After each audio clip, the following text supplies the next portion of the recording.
The granola bar sitting in your purse right now might be more dangerous than the cigarette you quit 20 years ago. I know that sounds impossible.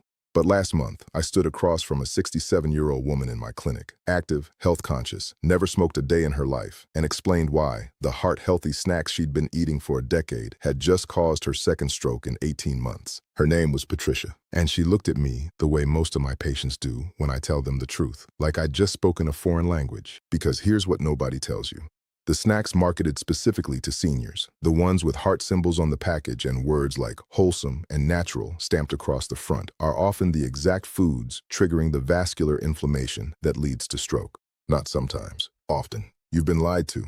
And today, I'm going to show you exactly which 3 snacks are sitting in your pantry right now, quietly damaging the vessels in your brain. Stay with me, because by the time we're done, you'll know more about stroke prevention than most primary care doctors learned in medical school. My name is Dr. Raymond Castellano. I'm a cardiothoracic surgeon. I've held beating hearts in my hands for 27 years. I've performed over 2,300 open heart surgeries, and I've spent the last decade specifically focused on vascular health in patients over 60. And what I've seen in operating rooms across this country has convinced me of one thing. We are not having an honest conversation about food. Because when I open a chest and see what decades of so-called healthy eating have done to the coronary arteries, when I watch a surgical assistant suction inflammatory plaque from vessels that should be smooth and elastic, I don't see the failure of individual patients. I see the failure of a food industry that has weaponized the word healthy and aimed it directly at the most vulnerable population, seniors who trust labels because they grew up in an era when labels meant something. The strokes I'm operating on today aren't random. They're preventable. And they're being caused by snacks you were told would protect you. Here's what you need to understand about your body after 60. Your vascular system is not the same system you had at 30. At 30, your blood vessels are flexible, resilient. They can handle inflammatory insults and recover overnight. But after 60, every single blood vessel in your body has been working without rest for more than half a century. Think of it like this. A garden hose left in the sun for 60 summers doesn't bend the same way it did when it was new. It cracks, it stiffens. And when you run water through it under pressure, it doesn't just wear down, it ruptures. That's your vascular system after 60. And here's the part that keeps me up at night. One study published in the Journal of the American Heart Association found that seniors who consume high glycemic snacks more than twice daily have a 34% higher risk of ischemic stroke compared to those who don't. 34%. From snacks, let me tell you about the first one. And I need you to hear this carefully, because this snack has a health halo so bright you probably bought it this week. Flavored instant oatmeal packets. The ones that say heart-healthy whole grains right on the box. The ones you mix with hot water every morning because your doctor told you oatmeal lowers cholesterol. And yes, plain oatmeal does help with cholesterol. But the flavored instant packets? They're doing something entirely different to your brain. Here's the mechanism. Each one of those packets contains between 10 and 16 grams of added sugar. That sugar hits your bloodstream within 15 minutes. Your blood glucose spikes. Your pancreas releases insulin to bring it back down. But here's what they don't tell you. That rapid spike and crash cycle triggers something called endothelial dysfunction. Your endothelium is the thin layer of cells lining every blood vessel in your body, including the tiny arteries in your brain. When you spike your glucose repeatedly, those cells become inflamed. Chronically inflamed endothelial cells don't regulate blood pressure properly. They allow plaque to adhere. And in the small arteries feeding your brain, that inflammation creates the perfect environment for clot formation. After 60, your body's ability to clear glucose efficiently drops by nearly 40%. That means the sugar spike from one maple-flavored oatmeal packet lingers longer in your system, inflaming your vessels longer every single morning. I had a patient, Richard, 71 years old, who came to me 6 months after a minor stroke. He'd done everything right. Stopped eating red meat, walked 4 miles a day. And every morning for 8 years, he'd eaten 2 packets of instant oatmeal, cinnamon flavored, because the box said, supports heart health. When we ran his inflammatory markers, his C-reactive protein was elevated. His hemoglobin A1C was creeping into pre-diabetic range. And when I asked him to stop the oatmeal and switch to plain steel-cut oats with fresh berries, his markers normalized within 90 days. Write that down. Flavored instant oatmeal is not the same as oatmeal. The packaging is lying to you. Here's what you do instead, starting tonight. If you want oatmeal, buy plain steel-cut or old-fashioned rolled oats. Cook them in water. Add cinnamon, not sugar. Add fresh blueberries, which actually protect your vascular system instead of inflaming it. The fiber is the same. The benefit is the same. But you've just removed 12 grams of vascular poison from your morning. Now let me tell you about the second snack. And this one is going to upset you because it's been positioned as the perfect senior snack for as long as you can remember. Reduced fat peanut butter on whole wheat crackers. You've been told for decades that reduced fat is better. That whole wheat is always the healthier choice. And that peanut butter gives you protein. All of that sounds logical. But when you combine those three foods in the portions most seniors eat, you're creating a snack that destabilizes your blood sugar and floods your system with inflammatory omega-6 fatty acids in a ratio your body after 60 cannot process. Here's how it works. Reduced fat peanut butter removes the natural fats that slow digestion. To make it taste good after removing the fat, manufacturers add sugar and maltodextrin. Maltodextrin has a glycemic index higher than table sugar, higher than glucose itself. It spikes your blood sugar faster than a candy bar. Then you spread that on whole wheat crackers, which despite the name, are often made with refined wheat flour and have a glycemic index between 67 and 74. For reference, pure glucose is 100. You're eating something closer to glucose than to actual whole grain. And peanuts themselves, here's what nobody tells you, are one of the highest sources of omega-6 fatty acids in the American diet. Your body needs omega-6, but it also needs omega-3 to balance it. The ideal ratio is about 4:1. Most seniors eating reduced fat peanut butter are running ratios closer to 20.1. That imbalance directly promotes the kind of systemic inflammation that damages the endothelial lining of cerebral arteries. I'm going to tell you something I've never said in a published interview, and I need you to stay with me here because this is where it gets personal. 3 years ago, I operated on a woman named Susan, 74 years old. Stroke had destroyed function in her left hemisphere. During the surgery, I had to remove a clot the size of a pencil eraser from her middle cerebral artery. The clot had formed on a ruptured plaque, and when we sent that plaque to pathology, the lipid profile told a story. High oxidized LDL, chronic inflammation, omega-6 overload. After the operation, I sat with her daughter in the waiting room, and the daughter, trying to make sense of what happened, said, but she was so careful. She only ate reduced fat everything. She had peanut butter crackers every single afternoon for 20 years because she thought it was healthy. That question has stayed with me because Susan did everything the food industry told her to do, and it still happened. Here's your fix. If you want peanut butter, buy natural peanut butter where the only ingredient is peanuts, not reduced fat, not added sugar, just peanuts. Spread it on apple slices or celery, not crackers. Or better yet, switch to almond butter, which has a better omega profile and more magnesium, which your aging vascular system actually needs. If you love crackers, choose ones made from actual seeds, flax, chia, sunflower, not wheat flour pretending to be whole grain.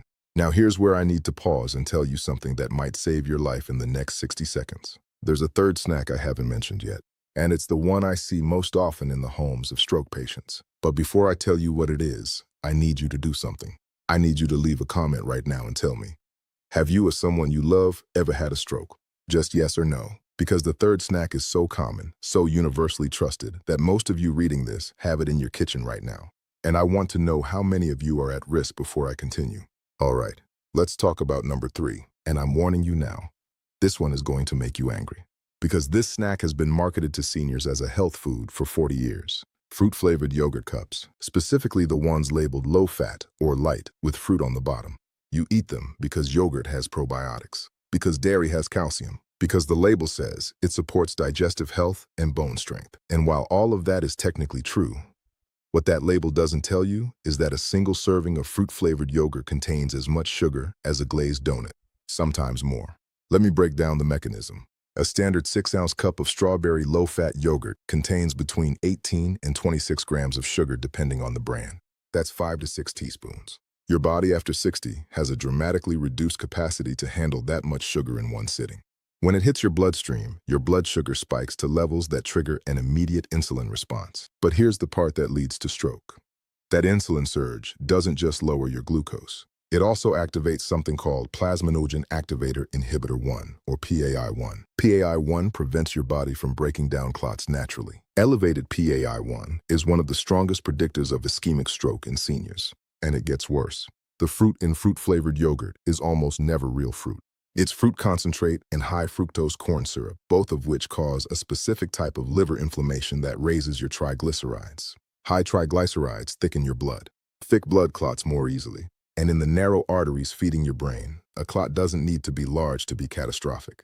I operated on a man named George last year, 68 years old, retired accountant. Stroke took his ability to speak. When I asked his wife what his daily routine looked like, she mentioned he had a yogurt cup every afternoon. The light kind, she said. He was trying to lose weight. We checked his fasting insulin levels post-recovery. They were through the roof. His PAI-1 was elevated, and his triglycerides were 287, which is nearly double the safe range, all from trying to eat healthy. Here's what nobody tells you. Low fat almost always means high sugar. The food industry learned decades ago that when you remove fat, you remove flavor. So they replace it with sugar, and they market it to you as a health food. Here's your fix, starting tonight.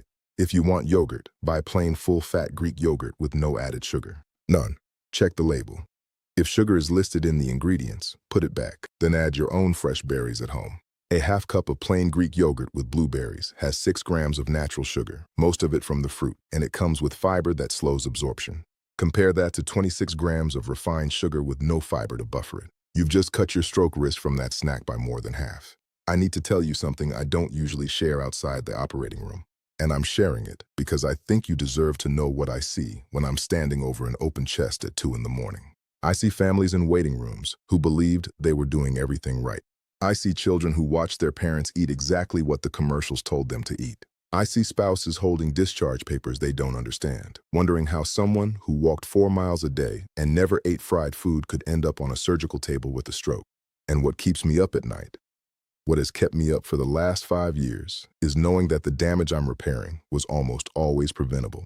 Not with expensive medications, not with cutting-edge technology, with information. Information those patients never received because the food industry spent billions of dollars making sure they didn't. You want to know what I see under the microscope when we analyze the plaques I remove from stroke patients? I see decades of trusting labels that lied. I see oxidized fats from foods marketed as heart-healthy. I see sugar damage from snacks that promised energy and vitality. And I see patients who did everything they were told and still ended up on my table. It is never too late to change this, but you have to start tonight. Let me tell you what happened to Patricia, the woman I mentioned at the beginning, the one who'd had 2 strokes in 18 months. After our conversation, she went home and cleaned out her pantry, threw out the instant oatmeal packets, threw out the reduced fat peanut butter and whole wheat crackers, threw out the fruit yogurt cups. She switched to steel-cut oats with fresh berries, almond butter on apple slices, and plain Greek yogurt she flavored herself. 6 months later, her inflammatory markers were normal. Her blood pressure, which had required 4 medications to control, was now managed with 2. Her energy improved. Her brain fog, something she hadn't even mentioned during our first visit, lifted. And when I saw her for her 1-year follow-up, she said something I'll never forget. "I wish someone had told me this 30 years ago," she said. Not after the second stroke. Before the first one, I trusted the labels. I thought I was being responsible. That's the tragedy. You were being responsible. You were trusting a system that betrayed you. So let me give you the summary. Write this down. Here are the 3 snacks you need to remove from your pantry tonight. Number 1, flavored instant oatmeal packets. They spike your blood sugar, inflame your vascular system, and create the conditions for clot formation in your brain. Replace them with plain steel-cut oats and fresh berries. Number 2, reduced fat peanut butter on whole wheat crackers. The combination creates a high glycemic, omega-6 loaded snack that promotes systemic inflammation and damages the lining of your cerebral arteries. Replace it with natural almond butter on apple slices or celery. Number 3, fruit-flavored low-fat yogurt cups. They contain as much sugar as a donut, elevate your clotting factors, and thicken your blood. Replace them with plain full-fat Greek yogurt and add your own fresh fruit. Now I need you to do something. I need you to leave a comment and tell me which one of these 3 snacks you've been eating. Be honest, because the first step to changing your stroke risk is admitting what you've been putting in your body. And I want to hear from you. If this information made you rethink what's sitting in your kitchen right now, share this with someone you love. Your parent, your neighbor, your friend who just had a health scare and doesn't know where to start. Because the food industry isn't going to tell them the truth. But you can. And if you want to keep learning what the medical system isn't telling you about staying healthy after 60, subscribe to this channel. I'm posting new information every week that could change the trajectory of your next decade. Your heart has been working for you every single minute of every single day since before you were born. It deserves better than lies printed on a box. One last thing. I'm a cardiothoracic surgeon, not a registered dietitian. This information is based on my clinical experience and the medical literature I've spent 3 decades reading, but it is not a substitute for personalized medical advice. Talk to your doctor. Show them this video if you need to. But understand that what you eat in the next 24 hours will either protect your brain or put it at risk. That choice is yours. And it starts tonight.